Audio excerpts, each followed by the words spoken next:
नमस्कार, थिंक 360 में आपका स्वागत है। मैं हूं लोकेंद्र किलानौत और आज बात करेंगे सत्यपाल मलिक की। जी हां, पूर्व राज्यपाल, लेकिन उनके बयान जिस तरह से वायरल होते हैं और राजस्थान में तो उनके बयानों को हाथों हाथ लिया जाता है। उनके बयानों को लेकर एक खासी चर्चा होती है।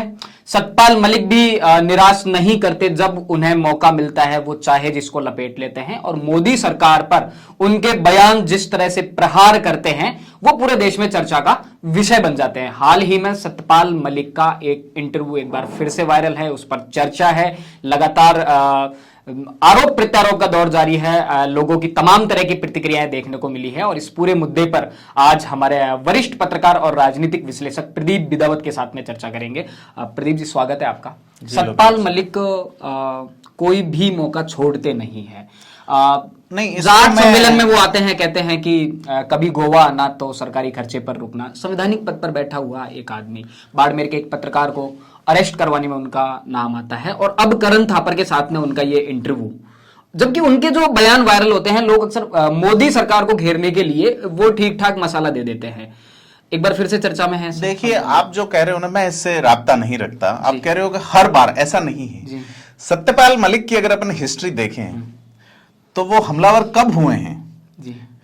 सत्यपाल मलिक विचारधारा के बदलाव के प्रतीक राजनेताओं में से एक कहा जाए जी तो गलत नहीं होगा। क्रांति दल से शुरुआत करते हैं, 77 में एमएलए बनते हैं, चौधरी चरण सिंह के खास थे जी। बाद में भारतीय लोकदल में आते हैं, 80 में लोकसभा चले जाते हैं, 84 में फिर कांग्रेस में जाते हैं, राज्यसभा जाते हैं 80 में, फिर 84 में कांग्रेस के टिकट पे राज्यसभा जाते हैं। उसके बाद बोफोर्स वाले मुद्दे पे वो फिर जनता दल में आ जाते हैं। 89 में जनता दल से टिकट मिलता है, एमपी बनते हैं लोकसभा में पहली और आखिरी बार। 91 तक लोकसभा में रहते हैं। उसके बाद 91 वाले वो नहीं जीत पाते। फिर उनका मन करता है तो वो समाजवादी पार्टी से चुनाव लड़ते हैं और 96 का समाजवादी पार्टी का चुनाव करीब चौथे नंबर पर वो रहे। फिर सत्यपाल मलिक जो है वो कहीं राजनीतिक ही गुमनाम हो जाते हैं गलियों में। 12 में वो बीजेपी ज्वाइन करते हैं। 12 से 18-17 तक उनको ज्यादा कोई जानता नहीं था। 17 में फिर वो बिहार के राज्यपाल बनाए जाते हैं। बिहार के राज्यपाल बनने के वक्त वो कंट्रोवर्सी में आते हैं। राजस्थान के एक पत्रकार दुर्ग सिंह राजपुरोहित की गिरफ्तारी और उनके लगातार बाड़मेर दौरे को लेकर कई चर्चाएं होती रही। तो ये कहना तो मैं शुरू से गलत मानूंगा कि वो हमेशा ही चर्चा में इन दिनों एक तो जब से लोग उन्हें जानने लगे हैं, जब से वो लाइमलाइट में आए हैं, उससे पहले सत्यपाल मलिक का जम्मू कश्मीर को लेके वो लाइमलाइट में आए। अपन विश्लेषण आज करते हैं कि जो इंटरव्यू हुआ है उसमें पर्दे के पीछे की कहानी क्या है। मैं एज ए पॉलिटिकल एनालिस्ट इसको देखूं तो मुझे ये कुंठाओं और खींच भरी चीज लगती है। कुंठा और खींच इंटरव्यू लेने वाले में भी है और इंटरव्यू देने वाले में भी। करण थापर, बिल्कुल। करण थापर की मैं किताब पढ़ रहा था, डेविल्स एडवोकेट। वो बंदा चर्चित है, लेकिन उसका लास्ट हिस्सा पढ़े तो उसकी पीड़ा यही है कि प्रधानमंत्री मोदी उसे मिलने का टाइम नहीं दे रहे। और उस पीड़ा में यह भी उल्लेख है कि अगर कोई गलतफहमी है तो मैं मिलकर माफी मांग लेने में मुझे कोई हर्ज नहीं है।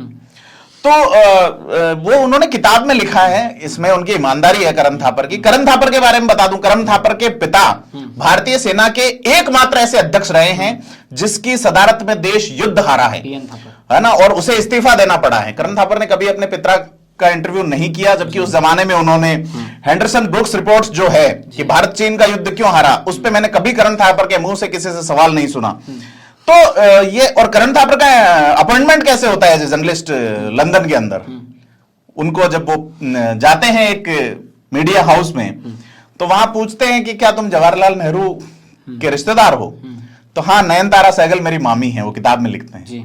तो जिसका अपॉइंटमेंट इस तरीके का हो, तो ये जो है, मतलब आप ये देखिए कि उनको तमाम राष्ट्राध्यक्षों के, बेनजीर भुट्टो से उनके बहुत अच्छे संबंध रहे, साथ पढ़े, वो एक्सपर्ट में थे, एक कैम्ब्रिज में थे, दोनों वहां की स्टूडेंट यूनियन में काफी लोकप्रिय थे, अच्छी मित्रता थी। वो बेनजीर के निकाह में गए। बेनजीर ने भी अपनी किताब में करण थापर ने काफी उल्लेख किया है। बेनजीर ने भी उनका उल्लेख किया है, डॉटर ऑफ द ईस्ट उनकी जो है। तो यहां यह है कि करण थापर भी हाशिए पे हैं और अब सत्यपाल मलिक भी राजनीतिक हाशिए पे हैं। अब सत्यपाल मलिक का बयान शुरू होता है कब, जब वो जम्मू कश्मीर के राज्यपाल बनाए जाते हैं। ठीक है, उसके बाद वो गोवा जब भेजे गए तो गोवा में थोड़ा सा उन्होंने ये कहना शुरू किया कि मुझे जब ये कहा गया तो 1000 लोगों के मारे जाने की ये बात आई। पुलवामा वाले पे वो प्रधानमंत्री नरेंद्र मोदी पे हमलावर हैं। ठीक है, आपको मैं बता दूं, भारतीय कॉन्स्टिट्यूशन में राज्यपाल जो है वो राज्य का प्रमुख होता है। अपॉइंट कौन करता है? राष्ट्रपति। केंद्र सरकार की सिफारिश पर। हाँ जी, राष्ट्रपति का विवेकाधिकार है जी। और आपकी रिपोर्टिंग किसको है? राष्ट्रपति को। आप प्रधानमंत्री को तो रिपोर्टिंग कर ही नहीं रहे।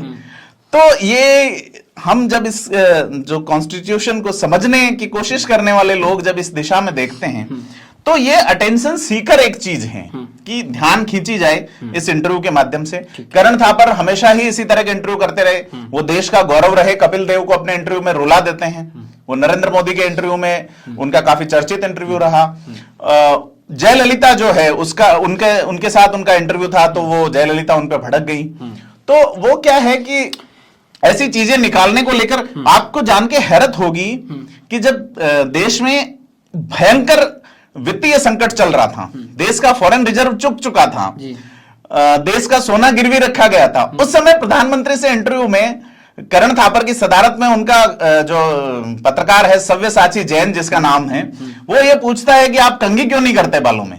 मां भी बच्चे को तैयार करती है, भारत का प्रधानमंत्री हिप्पियों जैसा क्यों दिखता है? आप देखिए देश की समस्याएं क्या है और आप ध्यान क्या भटकाना चाह रहे हैं। चंद्रशेखर का जवाब था कि छोटे सवाल पूछने से बड़े पत्रकार नहीं बनोगे। तो यह है कि आप पत्रकारिता कैसे कर रहे हैं, दूसरे आप पॉलिटिक्स कैसे कर रहे हैं। ठीक बात है। तो जो हम डिजिटल मीडिया में जो बात करते हैं कि एक चौथा एंगल क्या होना चाहिए जिस पे बात करनी चाहिए, तो आज के विश्लेषण में अपन यही बात कर रहे हैं कि करण थापर जो है उनके जो इन सवालों में और सत्यपाल मलिक के इन जवाबों में दोनों सच हो सकते हैं, सच के करीब हो सकते हैं, इन पे बात होनी चाहिए, लेकिन इन बिंदुओं पे भी बात दृष्टिकोण भी है। बिल्कुल दूसरा दृष्टिकोण है कि आपका मोटिव क्या है। आप जब वहां पे राज्यपाल होते हैं, आप राष्ट्रपति को रिपोर्ट कीजिए, और आप तो 18 में सरकार भंग कर चुके थे। आप तो कार्यपालिका के चीफ आप थे, विधायिका जो है ना, सारा चीफ आप हैं, तो कानून व्यवस्था के प्रभारी भी आप हैं। पुलवामा में जो अटैक हुआ उसके सीधे सीधे जिम्मेदार अगर किसी को माना जाए, आज उत्तर प्रदेश में जो हालात हैं उसको लेके अगर योगी को जिम्मेदार ठहराया जा रहा है, जैसे कि राजस्थान में जो हालात है तो उसमें लेके हम कहते हैं कि अशोक गहलोत जिम्मेदार हैं। क्यों है? क्योंकि वो राज्य के प्रमुख हैं, राज्य के मुखिया हैं। लेकिन राज्यपाल जो है उस समय सरकार नहीं थी, सत्यपाल मलिक जिम्मेदार हैं। अगर पुलवामा हुआ है और प्रोटेक्शन नहीं दे पाए आप, तो उसके लिए निश्चित तौर पर सत्यपाल मलिक का है, बिल्कुल निश्चित तौर पे ऑन रिकॉर्ड फेल्योर है ये। अब आपका इंटरनल आप अब गा रहे हैं इस चीज को कि जबकि चुनावी माहौल बनने वाला है, तो इस पे भी जांच होनी चाहिए कि उन्होंने क्या, एक police director general of police उनको रिपोर्ट कर रहा है, चीफ सेक्रेटरी उनको रिपोर्ट कर रहा है, फिर भी यह हादसा हो गया। हो सकता है जिस तरह से कांग्रेस कह रही है, जिस तरह से कांग्रेस उस समय सत्यपाल मलिक पे एलिगेशंस लगा रही थी जब धारा 370 हटाई गई, यही राज्यपाल थे। उस समय एलिगेशन लगे जब उन्होंने विधानसभा को भंग किया, यही राज्यपाल थे। और अब आज चूंकि वो आपके पक्ष में बोल रहे हैं तो आप उनके खास हो गए। ठीक बात है। तो ये सारी चीजें इस तरह से देखी जानी चाहिए कि राजनीतिक उत्तरार्ध में पहुंचा हुआ व्यक्ति और एक पत्रकारिता के डाउनफॉल में जाते हुए व्यक्ति की जो अकलाहट, जो कुंठाएं हैं, वो इस इंटरव्यू में झलकती है निश्चित तौर पे। लेकिन इस इंटरव्यू में नरेंद्र मोदी, अमित शाह, अजीत डोभाल उनको क्लीन चिट भी नहीं दे सकते।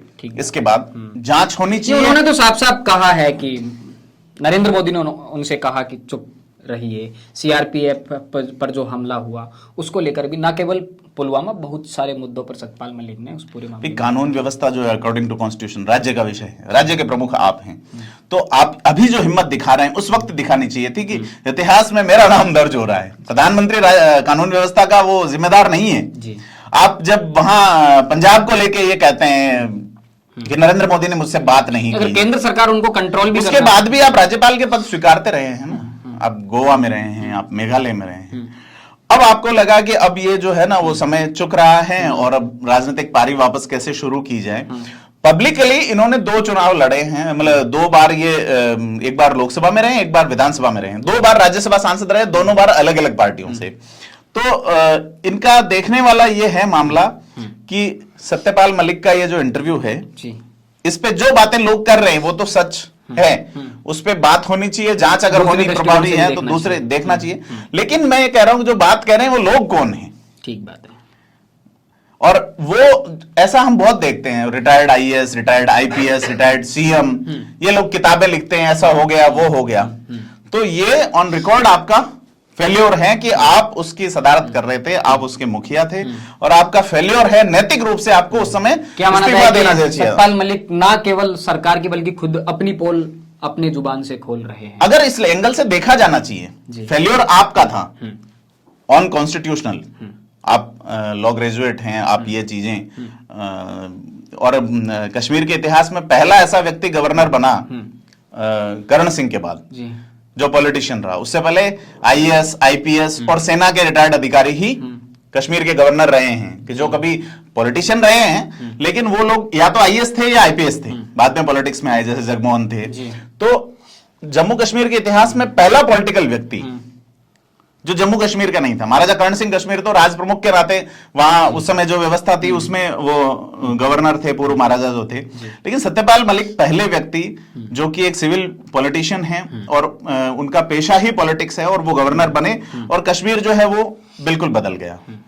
तो इतिहास जब लिखा जाएगा तो बड़ी क्रूर स्याही से लिखा जाता है, और उसमें फैक्ट की बात होगी। अगर प्रधानमंत्री और राज्यपाल के फोन कॉल जो होते हैं वो रिकॉर्ड होते होंगे निश्चित तौर पे, तो वो भी सामने आने चाहिए कि नरेंद्र मोदी ने उन्हें चुप रहने को कहा तो क्यों कहा। ठीक बात है, ठीक, ये सारी बातें होनी चाहिए। लेकिन ये है कि बात करने वाला व्यक्ति कौन है। आप जब पद पे नहीं है तब बोल रहे हैं, आप राज्य के प्रमुख हैं, आप कॉन्स्टिट्यूशन की ओर से कार्यपालक के जिस समय आपके पास में वो तमाम शक्तियां थी और आप अपने पास जो उपलब्ध संसाधन थे उनसे उन सारी चीजों को कंट्रोल कर सकते थे, तब आपका वो स्टेप ना होना और जब आपकी बिल्कुल हाशिए पर धकेला जा रहा है, कुछ बन नहीं पा रहा है, तब आप इस तरह बीजेपी में 74-75 साल के बाद मार्गदर्शक मंडल वाला मामला आ जाता है जी, तो उस मामले में उनका थोड़ा सा वो लग रहा है। क्या लगता है कि जो एक तरीका है सत्यपाल मलिक का बयान देने का, फिर वायरल होना, तो फिर से वो एक नई नहीं, उन्होंने जैसे किसानों वाले मामले में वो बोले हैं, 4 जो उनके शहीद हुए थे 10वें पातशाह जो गुरु गोविंद सिंह जी साहब के जो साहिबजादे जो शहीद हुए थे, उनका उल्लेख किया था। मोदी को कहा कि इतने लोग मार गए, तो उनके बकौल ये कहना है कि नरेंद्र मोदी ने ये कहा मेरी वजह से नहीं मारे गए, तो क्या मैंने कहा आप राज्य के प्रमुख हैं। ये सारी बातें बाद में आ रही हैं। नो, अगर आपके अंदर अगर हम इथिकल बात करें, मॉरल बात करें, तो वो है कि आप इस्तीफा दीजिए और आप ये कहिए मैं इस वजह से इस्तीफा देता हूं क्योंकि मैं भाई अगर पुलवामा में अगर कुछ हुआ है तो आपको मॉरली तत्काल स्टैंड लेना चाहिए था। अगर पुलवामा में जैसा ये बता रहे हैं वो हकीकत है, तो 2019 की गवर्नमेंट का जो फॉर्मेशन है उस पर एक बहुत बड़ा आरोप सत्यपाल मलिक लगा रहे हैं, और सच हो सकता है, इसमें कोई दो राय नहीं है। लेकिन आप सच कब बोल रहे हैं? जब समय चुक गया। ठीक बात है। तो समय चुकी पुनी का केवल राजनीतिक, सत्यपाल मलिक तो बहुत से दूसरे बयानों के लिए भी जाने जाते हैं।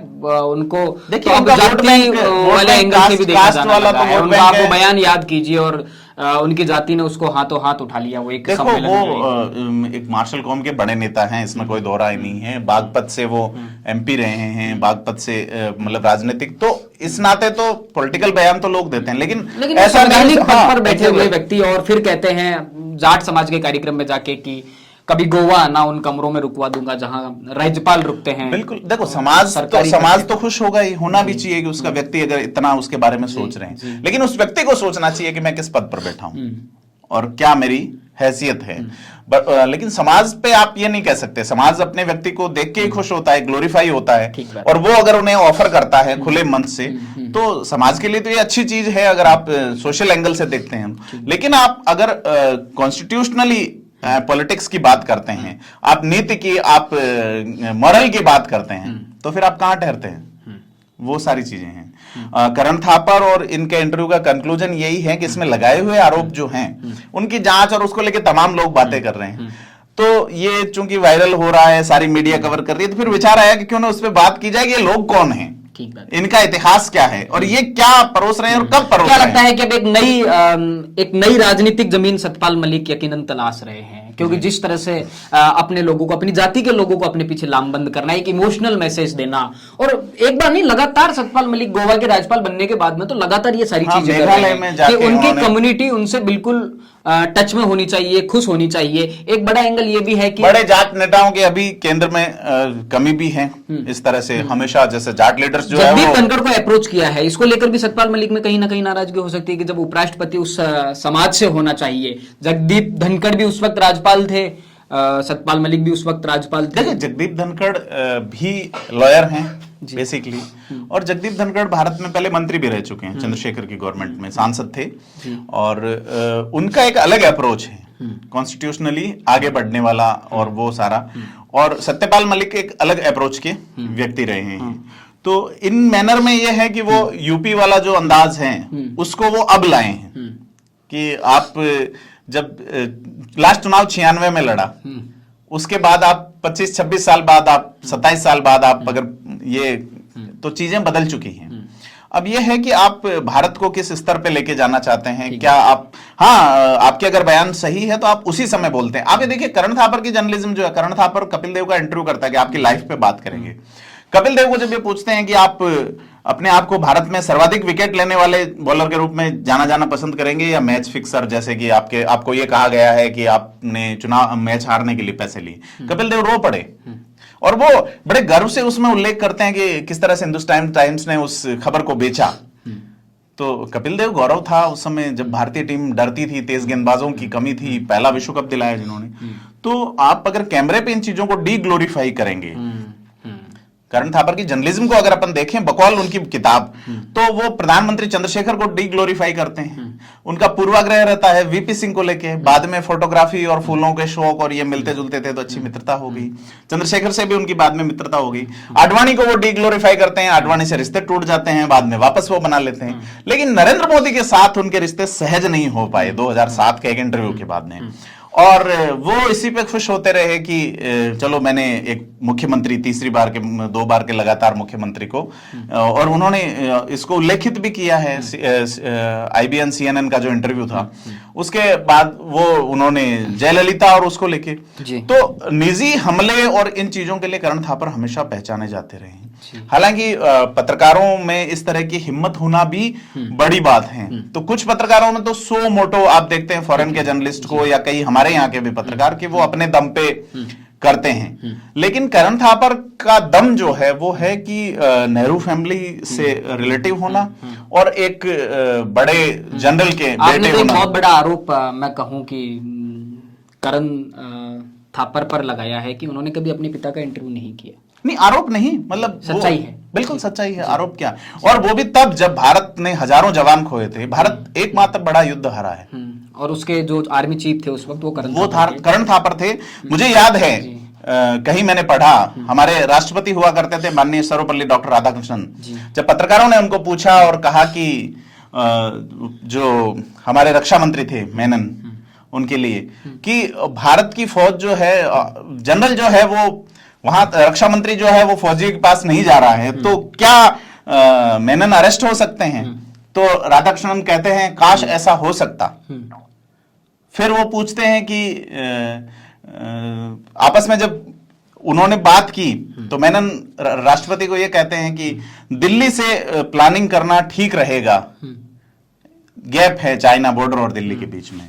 तो राधाकृष्णन कहते हैं फिर बड़े, ऐसा राष्ट्रपति का तल्ख बयान आज तक सुना नहीं गया। उन्होंने कहा कि फिर तो बेंगलोर और ज्यादा नजदीक ठीक रहेगा।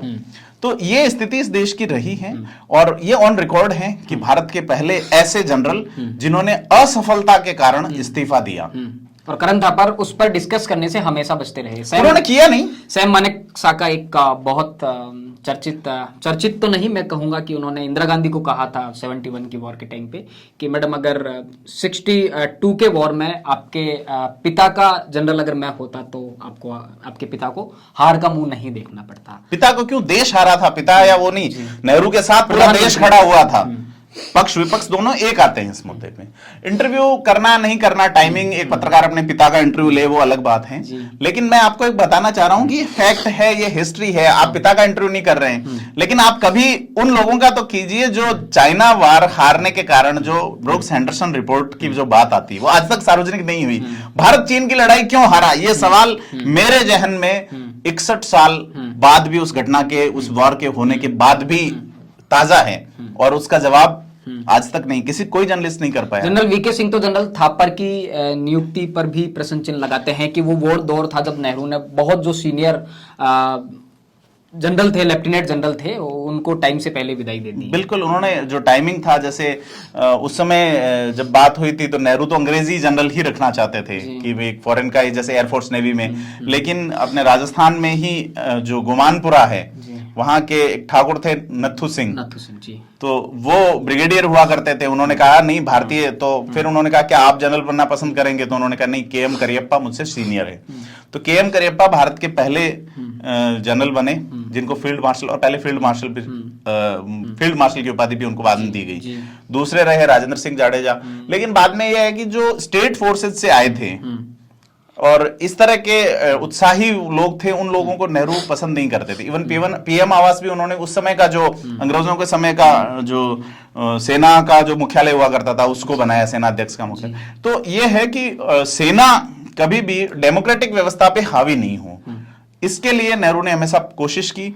और ये पीएन थापर वाली बात जो आप कह रहे हैं, प्राणनाथ थापर जिनका नाम था, निश्चित तौर पे सही बात है बिल्कुल जी। तो सतपाल मलिक को लेकर एक और जरूरी सवाल कि मूल तो उत्तर प्रदेश से आते हैं, लेकिन राजस्थान में उनकी जबरदस्त फॉलोइंग है, क्या लगता है? नहीं, फॉलोइंग नहीं, वो उसको जानते हैं कि किस तरह से व्यूज की जो दुनिया होती है। जैसे वो निर्मल चौधरी जो नए नेता, हाँ, उद्घाटन वो करते हैं, उन्होंने फिर निर्मल की तारीफ भी की, तो नो डाउट निर्मल की अपनी फॉलोइंग है और वो उससे कनेक्ट होती है। और वो उस समय जब समाज के कार्यक्रम में आएंगे तो समाज के लोग, तो बड़ा समाज है राजस्थान में, अच्छा है, और इतना बोल्ड बोलने वाले नेता दोनों ही पार्टियों में राजस्थान में फिलहाल नहीं है, तो लोगों की उम्मीदें तो है कि वो व्यक्ति हमारे समाज के लिए कुछ करे। लोगों की नजर से वो कहीं गलत नहीं है, और अब वो चूंकि किसी कॉन्स्टिट्यूशन पद पे नहीं है तो वो खुल के बैटिंग कर रहे हैं, बिल्कुल, और उनको करनी भी चाहिए, करते रहेंगे लगातार। राजस्थान में चुनाव भी नजदीक है, क्या पता सतपाल मलिक एक नई जमीन अपने लिए तलाश रहे हैं। खैर, बहुत सारे मुद्दों पर चर्चा की, तो बहुत सारे मुद्दों पर आज चर्चा की। सतपाल मलिक का जो कि लगातार अपने बयानों को लेकर एक खास अंदाज उनका माना जाता है, पूरे देश में उनके जो बयान हैं वो वायरल होते हैं। कल जैसे ही नया मुद्दा आएगा, सियासत का मौसम बदलेगा, आपके साथ चर्चा के लिए फिर जुड़ेंगे। राजस्थान से जुड़े तमाम मुद्दों को जानने और समझने के लिए जुड़े रहिए थिंक 360 के साथ। धन्यवाद।